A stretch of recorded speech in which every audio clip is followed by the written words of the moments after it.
This is Florida Buddhist Vihara, May 1st, 2010, and we're here for the celebration of Vesak, which is the birth, the enlightenment, and the passing away of the Buddha, Gautama Siddhartha.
The word concentration or mindfulness is a very significant word in the Buddha's teaching. Actually, the original Pali word, the word that occurs in the language of Pali, is bhavana, which is mindfulness, concentration, or in a broader sense, mental culture or mental development. This word is very broad. To give you a very minimum summary, minimum description of the word, concentration in the Buddha's teaching means that you are very much vigilant and you are very much mindful about your external behavior and internal behavior. When I call external behavior, it means your words and your actions. Whatever you speak mindfully. You think first and then speak. And whatever actions you do it mindfully. Again, you think well and then you do it.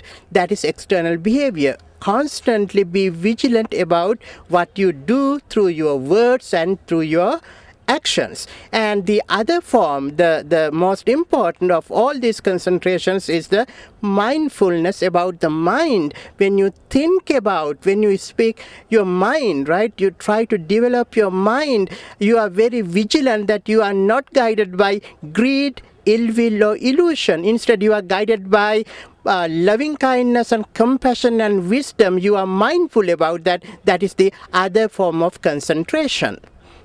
Now, the thing is that one of the difficulties the modern generation experiences is difficulty to stay away from this the things that disturb their concentration. In the modern world, all this commercialization, all this business, all these material objects are coming up there, right? So when you go to a mall, and so everywhere these are advertised and they are available, right?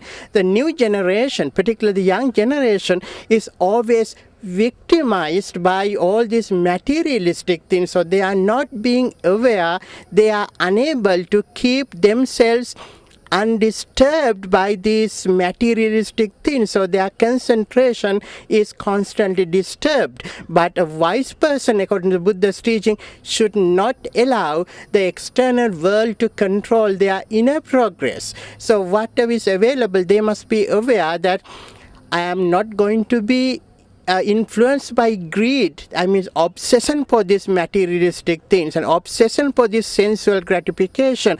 I am not going to allow myself to be affected that. I am not going to allow myself to be taken away with that. So in that way, a vigilant person, it's also kind of a meditation. Whenever you are thinking of buying something, for instance, when you are thinking about purchasing something, you must ask yourself, is it useful? Is it is it necessary? The difference between the needs and the want. Is this actually a need? In that way, very, very much vigilant and mindful about your inner nature, and being so, you decided. That is also kind of a kind of a mindfulness or concentration, which is very, very useful for the public in the modern generation.